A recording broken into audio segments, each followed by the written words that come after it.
guys, welcome back to Be the Topper. This is part 3 of class 11 marketing chapter 3. इससे पहले हम लोगों ने इस चैप्टर के 2 पार्ट्स कर लिए हैं और मैंने आपके लिए आपके S7 के एग्जाम्स क्योंकि बहुत पास हैं, इसके लिए मैंने आपके लिए चैप्टर 1 का वन शॉट डाल दिया है, चैप्टर 2 का भी वन शॉट वीडियो अपलोड कर दिया है.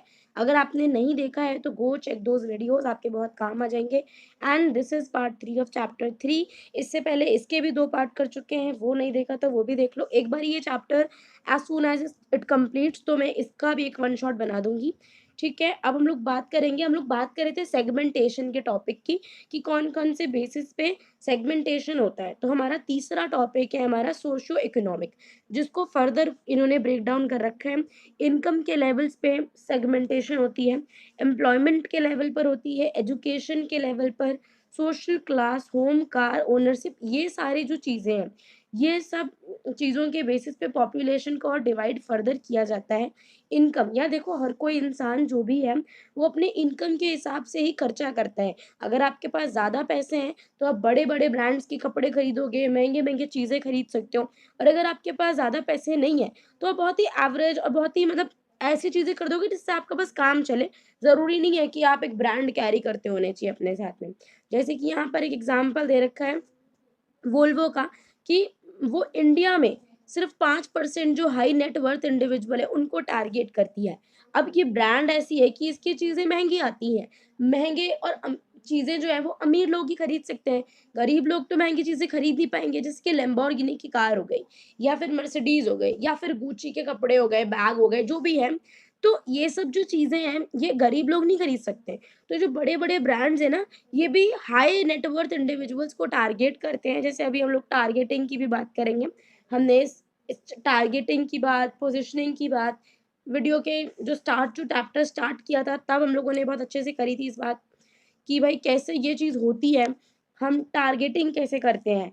अब यहाँ पर एक जर्मन स्टैटिस्टिशियन है, उन्होंने क्या बताया है, उन्होंने बोला है कि जैसे ही किसी हाउस होल्ड की इनकम बढ़ती है तो कुछ-कुछ चेंजेस होते हैं. क्या होता है, क्या उन्होंने ऑब्जर्वेशंस की हैं, उसके बारे में वो बताते हैं कि स्मॉलर परसेंटेज जो एक्सपेंडिचर जो खर्चे का है, वो खाने के लिए जाता है. अगर बात करें हाउसिंग पे कितना खर्चा हो रहा है, हाउस होल्ड ऑपरेशंस कितने हो रहे हैं या क्लोथिंग, कपड़ों पर कितना खर्च हो रहा है, तो वो ऑलमोस्ट सेम ही रहता है, कांस्टेंट ही रहता है. वो बहुत ज़्यादा बढ़ता नहीं है, एकदम से मतलब ड्रास्टिक चेंज नहीं आता.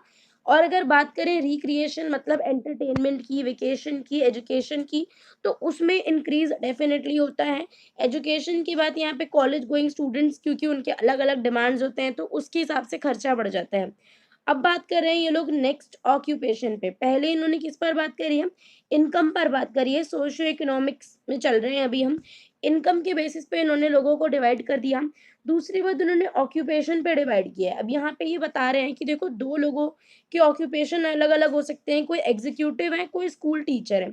जो एग्ज़ीक्यूटिव है उसको भाई अरमानी का सूट पहन के जाना है, उसके लिए बहुत ज़रूरी है कि वो सूट-बूट पहन के अच्छे तरीके से जाए, महँगा परफ्यूम लगाए, महँगे बाल बनाए, जो भी है.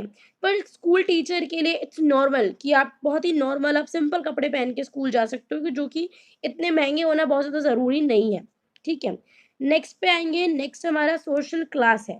सोशल क्लास जैसे कि वहीं पे वही बात करी जा रही है कि उस इंसान की सोशल क्लास क्या है. यहाँ पे पुलिसमैन का एग्ज़ाम्पल दे रखा है, पर मैं उस एग्ज़ाम्पल को नहीं लूँगी. आप इसको मान के चलो, जैसे कि किसी का मोमोज़ का ठेला है, कोई पानी पूरी या गोलगप्पे बेचता है, तो भाई वो बंदा आज हो सकता है कि किसी पीएचडी होल्डर से ज़्यादा कमा रहे हो, बट वो उसकी सोशल क्लास नहीं होती. वो कमा रहा है, हो सकता है, वो बहुत अच्छा भी हो सकता है. मैं ये नहीं बोल रही हूँ कि वो क्लासी नहीं है या उसका सोशल क्लास अपर लेवल का नहीं है. बट मार्केटिंग की अगर उसमें देखें, टर्म्स में देखें, तो उसको थोड़ा-सा लो लेवल पर ही देखा जाएगा इंस्टेड ऑफ उस पर्सन को जो कि किसी ऑफ़िस में काम करता है. भले वो 50,000 40,000 ही कमा रहा हो, बट जो ब्रांड्स हैं, जो मार्केटिंग स्ट्रैटेजी है, वो उस बंदे को इन्फ्लुएंस करने के लिए ज़्यादा बनाई जाएगी. बिहेवियरल सेगमेंटेशन क्या होता है कि भाई कस्टमर का क्या बिहेव है, ठीक है? मतलब बिहेवियर उसका कैसा है, वो कौन-सी चीज़ खरीद रहा है, कितना खरीद रहा है, हाउ फ्रीक्वेंटली खरीदता है, कितना लॉयल है आपके ब्रांड्स के साथ, क्या बेनिफिट वो चाहता है कि भाई अगर वो आपका सामान खरीद रहा है तो अच्छा उसको ये वाले बेनिफिट होने चाहिए. तो आपका जो कस्टमर है, आपका जो कस्टमर आपके बेनिफिट जो चाहता है आपके प्रोडक्ट में, वो बेनिफिट आपको इंक्लूड करना है. जैसे कि यू आर माय ऑडियंस, अगर आप मेरे वीडियोज़ देख रहे हो और अगर मेरे वीडियोज़ में कुछ भी ऐसा हो रहा है जो आपको अच्छा नहीं लग रहा, आपको चाहते हो कि अच्छा ये ऐसा हो जाए, ये वैसा हो जाए, अगर आप चाहते हो कि अच्छा मैं कोई और वीडियो बनाऊँ, तो आप मुझे बताओगे और अपने ऑडियंस के बेनिफिट के हिसाब से मैं वो वीडियो बनाऊँगी। तो ये क्या बात है, ये मेरी भी ये मार्केटिंग स्ट्रैटेजी है। अच्छा कि मैं चाहती हूँ कि जो भी ऑडियंस मुझे देख रही है, वो जो चाहती है, वो जो भी बेनिफिट सीख कर रही है मेरे वीडियोज़ के थ्रू, वो मैं उसको दे दूँ। तो मेरा भी यही फंडा है, मेरा भी यही मेथड है काम करने का। नेक्स्ट बात करिए इन्होंने यूसेज स्टेटस की। अब यूसेज स्टेटस को आप इस तरीके से समझ सकते हो कि आपका जो कस्टमर होता है एक लाइट होता है, मतलब वो कभी-कभी आपका सामान यूज़ कर रहा है, मीडियम थोड़ा ज़्यादा कर रहा है, हेवी मतलब एक हेवी यूज़र है आपके प्रोडक्ट का, मतलब वो बहुत ज़्यादा आपके प्रोडक्ट को यूज़ कर रहा है।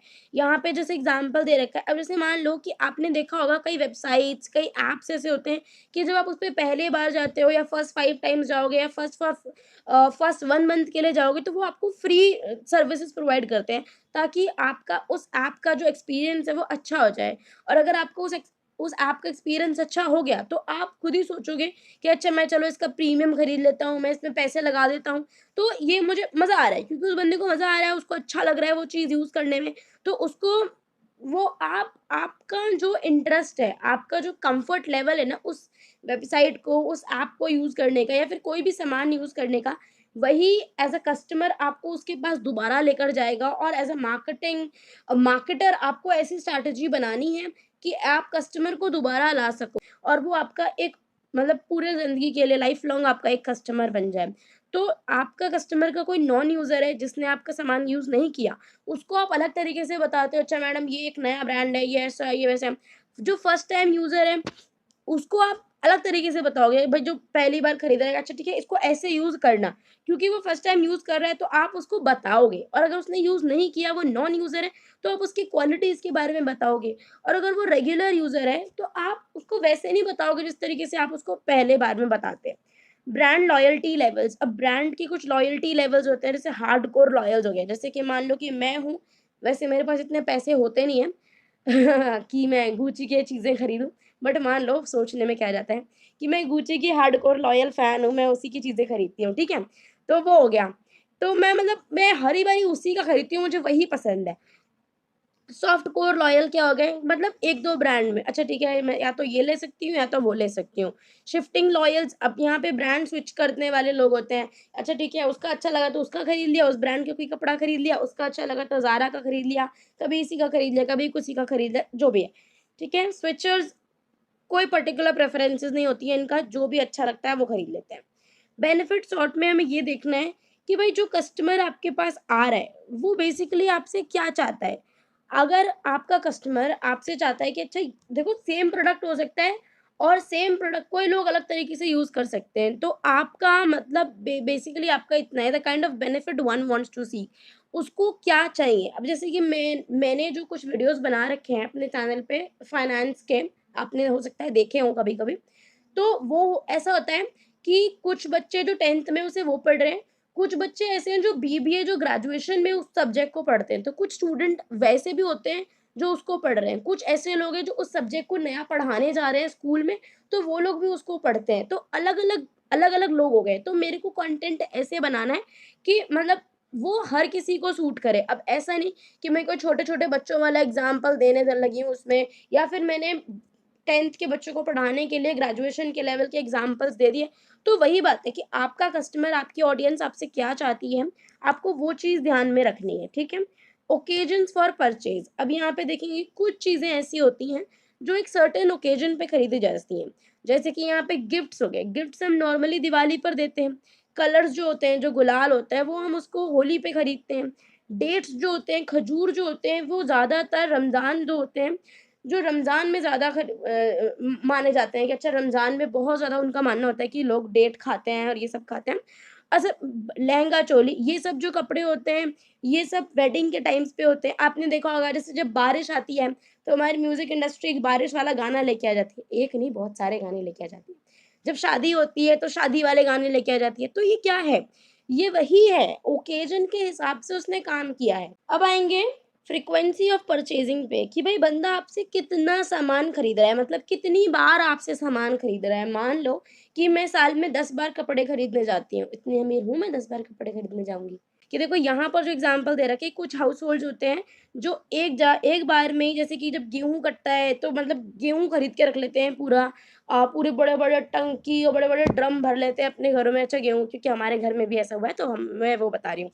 और कुछ लोग ऐसे होते हैं कि भई वो 5-5 किलो जाके हर महीने खरीदते हैं। तो ये फ्रीक्वेंसी हो गई, आपको ध्यान देना है कि आपके कस्टमर आपसे कैसे सामान खरीद रहा है, ठीक है?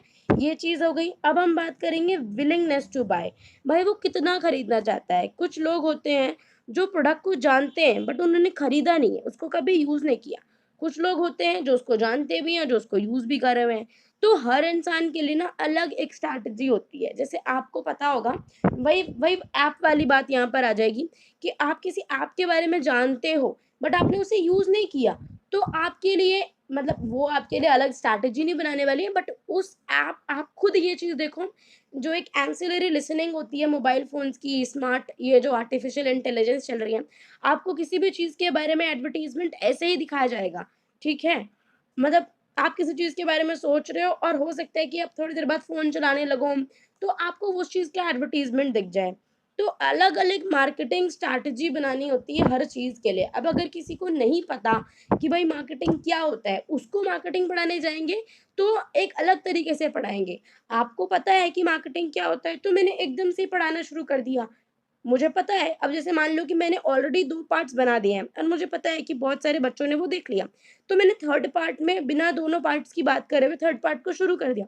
अगर मैं चैप्टर ही शुरू कर रही होती, अगर आपको उसके बारे में नहीं पता होता, तो मैं अलग तरीके से शुरू करती। आप देखना, फर्स्ट वीडियो अलग तरीके से शुरू है, थर्ड वीडियो अलग तरीके से शुरू है।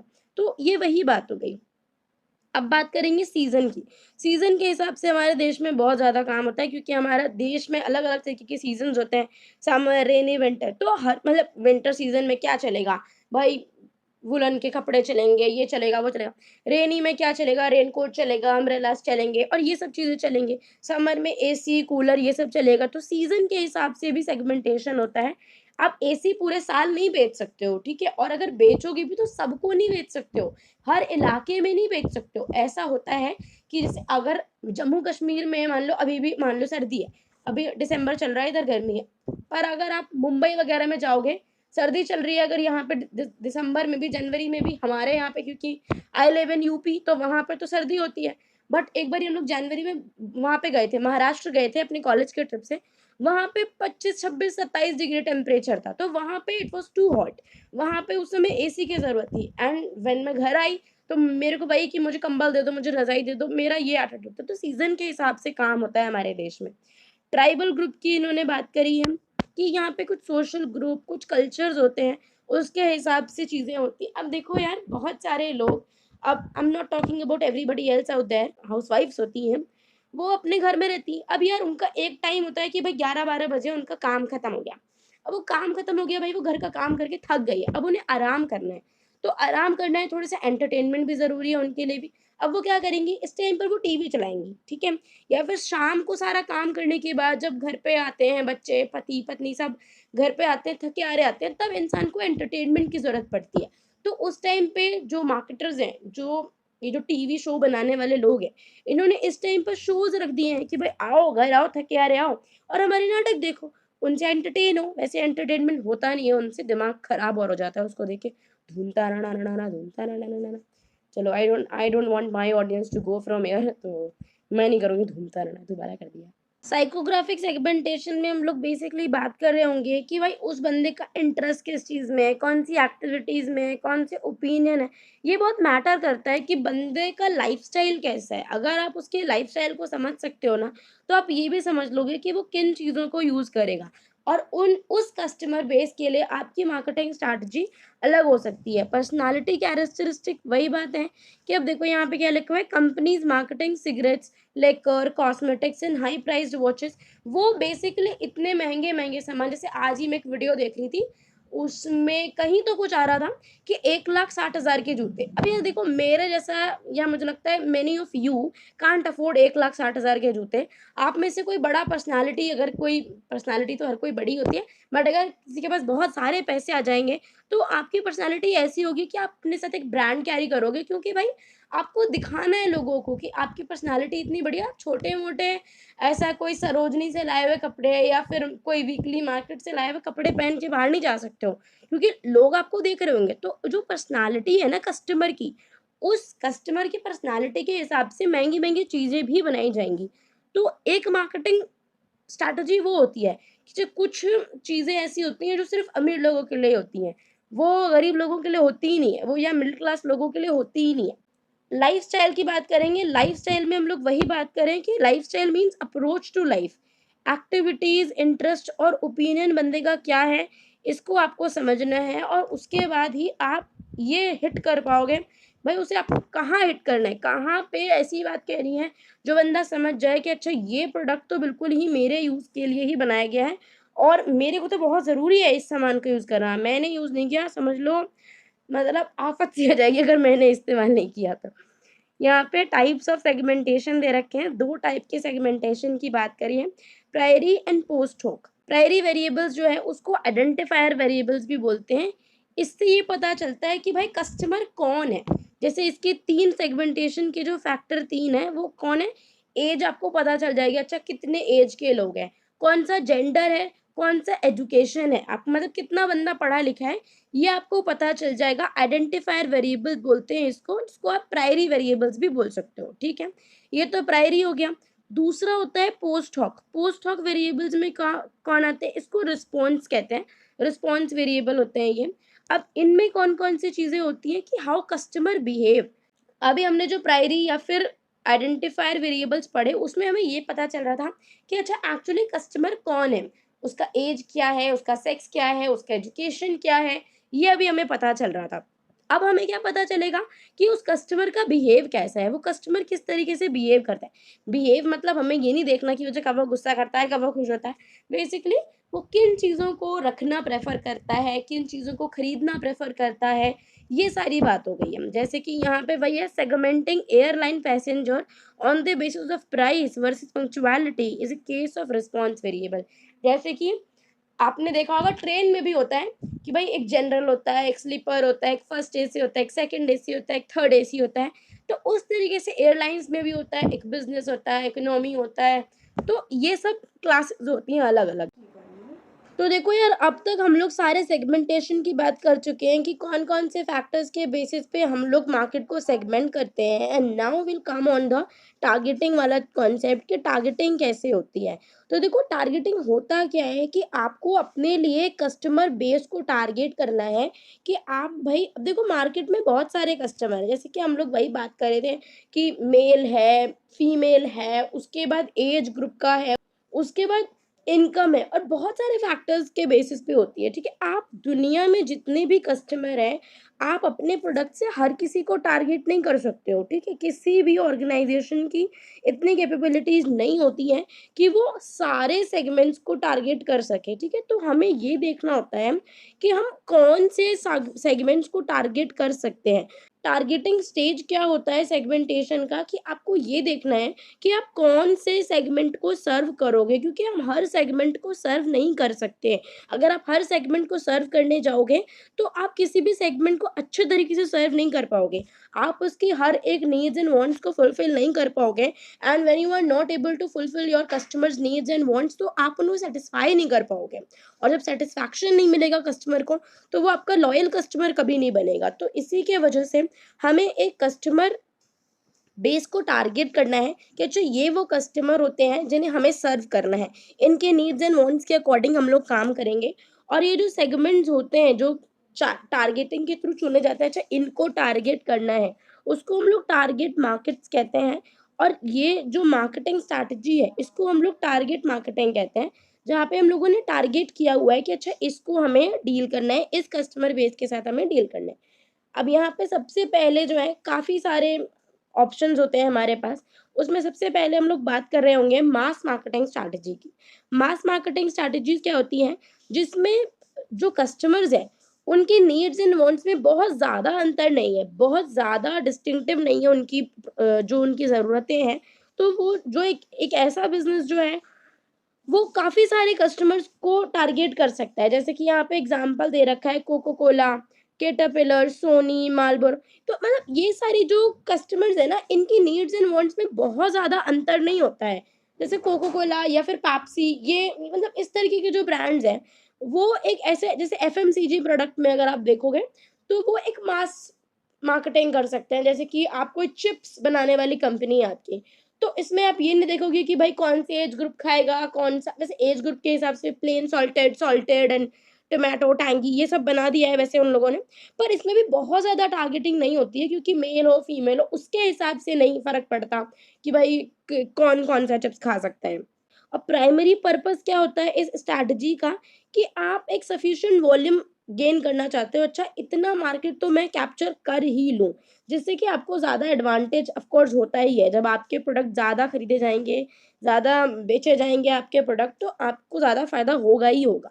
अब यहाँ पे देखो, अगर अलग-अलग सेगमेंट्स के लिए अलग-अलग प्रोडक्ट बनाए जा रहे हैं, अलग-अलग प्रोग्राम बनाए जा रहे हैं, तो उस मार्केटिंग स्ट्रैटेजी को हम लोग बोलते हैं डिफरेंशिएटेड मार्केटिंग।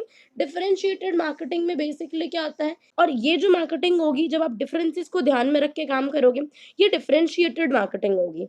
अब हम लोग आएँगे लार्ज सेगमेंट स्ट्रैटेजी पे। लार्ज सेगमेंट स्ट्रैटेजी में हम लोग वहाँ बात करेंगे कि देखो, जहाँ पे मार्केट सेगमेंटेड होता है, ठीक है? और मार्केटिंग रिसोर्सेज़ जो है हमारे पास लिमिटेड है।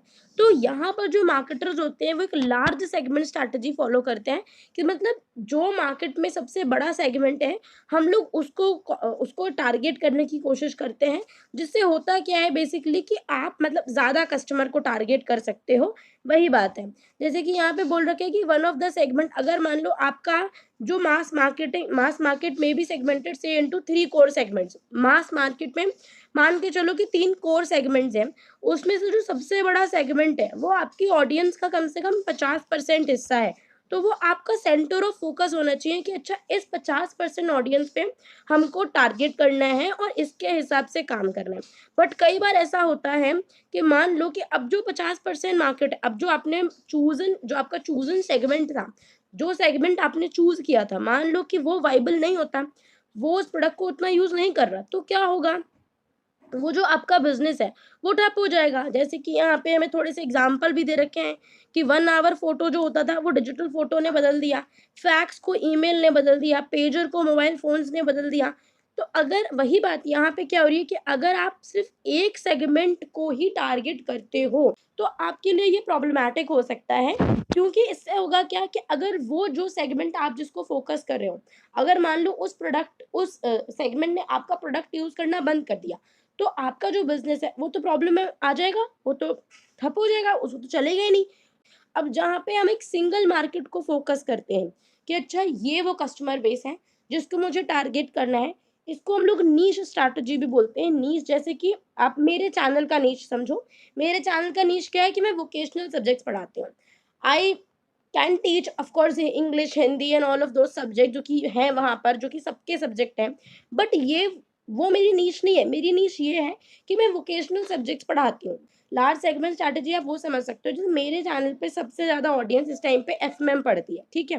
बट इसका मतलब ये नहीं है कि मैं सिर्फ़ और सिर्फ़ एफएमएम के लिए कंटेंट बनाऊँ, क्योंकि कुछ बच्चे ऐसे हैं जिसको रिटेल का वीडियो चाहिए, कुछ ऐसे हैं जिसको मार्केटिंग चाहिए। अब उनमें से भी कुछ ऐसे हैं जिन्हें क्लास 9th के मार्केटिंग के वीडियो चाहिए, कुछ ऐसे हैं जिन्हें क्लास 11th के मार्केटिंग के वीडियो चाहिए। तो मैं सबके लिए काम इसलिए कर रही हूँ, क्योंकि अगर मान लो कि मैंने सिर्फ़ एक ही ऑडियंस के लिए अपना कंटेंट बनाया, उस ऑडियंस ने मेरा कंटेंट देखना बंद कर दिया, तो क्या होगा? मेरा चैनल तो खराब हो जाएगा। यहाँ पर हम लोग आएँगे एडजस्टेंट सेगमेंट स्ट्रैटेजी पे। यहाँ पे क्या बात कर रहा है, कि देखो, जो एक सिंगल सेगमेंट फ़ोकस हमने चूज़ किया कि अच्छा देखिए, मुझे इसी पे काम करना है। अब अगर उसका पेनिट्रेशन कंप्लीट हो जाता है, कि अच्छा भाई, ये कंटेंट इतना ही चल सकता है।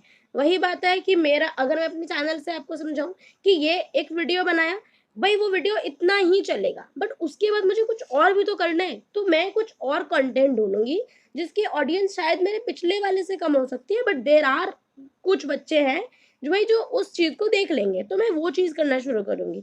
यहाँ पर एग्ज़ाम्पल दे रखा है कि सुज़ुकी ने इंडियन मार्केट में जब एंटर किया था, तो मारुति 800 से किया था, जिसका बहुत ही लो प्राइस था। तो वही लोग उसे खरीद रहे थे। बट एक टाइम ऐसा आया कि मारुति 800 भी पेनिट्रेट कर गई, मतलब अब लोग उससे ज़्यादा उसे नहीं खरीद रहे हैं। तो मारुति ने भी क्या बदला? उसने मारुति ज़ेन लेकर आया ताकि अब क्योंकि बढ़ती हुई डिमांड के साथ, बढ़ती हुई चॉइसेस के साथ कस्टमर को हम कुछ नया देना चाहते हैं, तो वो चीज़ हो गई। तो अब पहले आप एक सिंगल मार्केट को फ़ोकस कर रहे थे, बट जब आप देखोगे कि अच्छा उसका पेनिट्रेशन पेनिट्रेशन का मतलब होता है कि वो इनफ फैल चुका है, तो अगर वो हो जाता है तो हम लोग दूसरे चीज़ को फ़ॉलो करने लगते हैं। मल्टी सेगमेंट स्ट्रैटेजी की बात करेंगे। मल्टी सेगमेंट स्ट्रैटेजी का क्या मतलब होता है?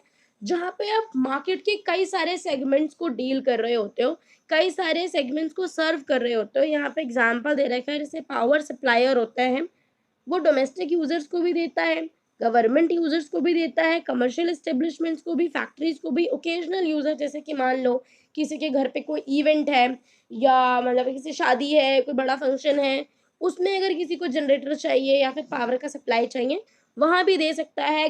डोमेस्टिक यूज़र्स को तो देगा ही देगा, गवर्नमेंट को चाहिए तो देगा।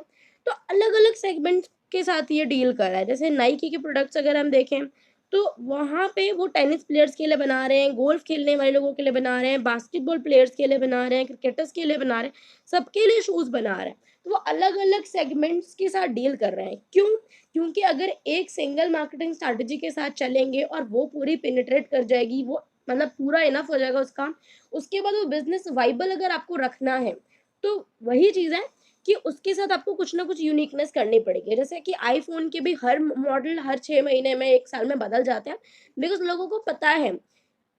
अब मान के चलो, अभी देखो, अभी कोई ऐसा, अगर मान लो कि आईफ़ोन 14 प्रो मैक्स आ चुका है, ठीक है?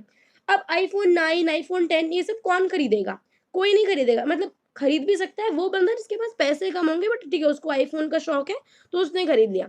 बट जो कस्टमर नया कुछ चाहता है ना, वो ये सोचेगा कि भाई आईफ़ोन 15 मिल जाए मुझे, या फिर इससे भी अच्छा मार्केट में कुछ हो, तो मुझे वो मिल जाए। तो ये होती है मल्टी सेगमेंट स्ट्रैटेजी, जब हम अलग-अलग अ कस्टमर को अलग-अलग कस्टमर को हम लोग टारगेट करने की कोशिश करते हैं। आईफ़ोन वाला एग्ज़ाम्पल यहाँ पे पूरा फिट नहीं होता, बट वो एग्ज़ाम्पल आपके समझने के लिए अच्छा है। स्मॉल सेगमेंट स्ट्रैटेजी क्या आती है? जहाँ पे हम एक स्मॉल सेगमेंट है हमारा, एक छोटे से मार्केट के साथ डील कर रहे हैं, एक छोटा-सा ऑडियंस है हमारा, उसके साथ हम लोग डील कर रहे हैं। ये भी कई बार प्रॉब्लमैटिक हो जाता है, क्योंकि इसमें लार्ज कॉम्पिटिटर्स आते नहीं हैं। लार्ज कॉम्पिटिटर्स आते ही नहीं हैं, तो बहुत ज़्यादा इम्प्रूवमेंट हो पाना या बहुत ज़्यादा कुछ यूनिक कर पाना, थोड़ा-सा वो हो जाता है कि अच्छा नहीं कर रहा है बंदा। नीश सेगमेंट स्ट्रैटेजी में हम लोग वही बात कर रहे हैं कि हम उसमें एक नीश बनाते हैं कि भई ये मेरा काम करने का जॉनरा है जिसमें मेरे को काम करना है। देखो, जैसे मान लो कि मैंने कोई यूट्यूब चैनल खोला जिस पे मैं मूवीज़ के रिव्यूज़ देती हूँ। ऐसे मान लो, ठीक है, कि मैं कोई नई मूवी आई है उस पे रिव्यू दे, तो अब देखो, मेरा कॉम्पिटिशन उस बंदे से नहीं है जो कुकिंग के वीडियोस बना रहा है, जो डांसिंग वीडियोस बना रहा है। मेरा कॉम्पिटिशन उस बंदे से है जो मूवी के रिव्यूज कर रहा है। तो मुझे सीखना है कि अच्छा कैसे मैं उन लोगों से बेहतर कर सकती हूँ, कैसे मैं उन लोगों से यूनिक बन सकती हूँ, ताकि ये कंटेंट देखने वाली ऑडियंस सिर्फ मुझे देखे। तो वो वाली बात यहाँ पर आ जाएगी। तो एक नीश सेगमेंट स्ट्रैटेजी होनी चाहिए आपकी। सब सेगमेंट स्ट्रैटेजी का बेसिकली मतलब ये होता है कि अगर आपके जो कस्टमर है, उसकी नीड्स में अगर थोड़े भी डिफरेंसेस है, तो आप उस पर्टिकुलर कस्टमर को अकॉर्डिंगली डील कर सकते हो। जैसे कि यहाँ पे एक एग्ज़ाम्पल दे रखा है कि आप रेडी फूड किचन बना रहे हो मान लो, ठीक है? तो आपको अगर एक ऑफ़िस की बात करनी है, तो आप एक ऑफ़िस में अगर डिलीवरी कर रहे हो खाने की, तो खाने का प्राइस जो बंदा ग्राउंड फ्लोर पे खड़ा है, कोई काम कर रहा है, उसके लिए अलग होगा। जो ऑफ़िसर जो या जो एम्प्लॉयी जो एयर कंडीशन रूम में एट बस वहाँ पे बैठकर काम कर रहा है, अपने केबिन में काम कर रहा है, उसके लिए खाने का प्राइस अलग होगा। अब यहाँ पे बात बेसिकली करी क्या जा रही है कि आपके जो कस्टमर है, अब खाने का जो प्रेजेंटेशन का तरीका होगा ना, that would also be different, because जो बंदा खड़े होके काम कर रहा है, मान लो कोई गार्ड है, तो उसके लिए आपको ज़रूरी, मतलब मैं ये नहीं कह रही हूँ कि ज़रूरी नहीं है, बट उसके लिए उस तरीके का प्रेजेंटेशन नहीं होता कि भाई वो 5 स्टार या 7 स्टार होटल जैसा खाना खाएगा। बट जो बंदा ऑफ़िस में बैठा है, जो अफ़ोर्ड कर सकता है, उसको थोड़ा-थोड़ा ही खाना मिलेगा, बट उसका प्रेज़ेंटेशन ऐसा होगा जैसे पता नहीं कहाँ से, अमेरिका से आया हो खाना, ऐसे सजा के मिलता है उसको खाना। तो वो जो सजाने का, जो प्रेज़ेंटेशन का जो तरीका है ना, वो डिफरेंट होता है। उसकी वज़ह से प्राइस भी डिफ़र करता है दोनों के खाने में। खाना हो सकता है सिमिलर ही हो, बट देने के तरीके में वो प्राइस बढ़ा देता है। और इसी चीज़ को हम लोग बोलते हैं माइक्रो मार्केटिंग, मतलब छोटे-छोटे कस्टमर की नीड्स को भी जो छोटी-छोटी नीड है, छोटी-छोटी नीड मतलब दोनों की नीड्स खाने की ही है, बट डिफरेंस कितना है, प्रेजेंटेशन का डिफरेंस है। तो वो प्रेजेंटेशन का पॉइंट आपने पकड़ लिया और यही है माइक्रो मार्केटिंग कि आपने उस चीज को समझा और उस पर काम करके पैसा बना रहे हो। ठीक है, आज के वीडियो के लिए सिर्फ इतना ही। आई होप आपको वीडियो समझ में आया होगा, पसंद आया होगा। अगर पसंद आए तो लाइक करना, शेयर करना, सब्सक्राइब करना चैनल को। Thanks for watching till here and all the best for your exams.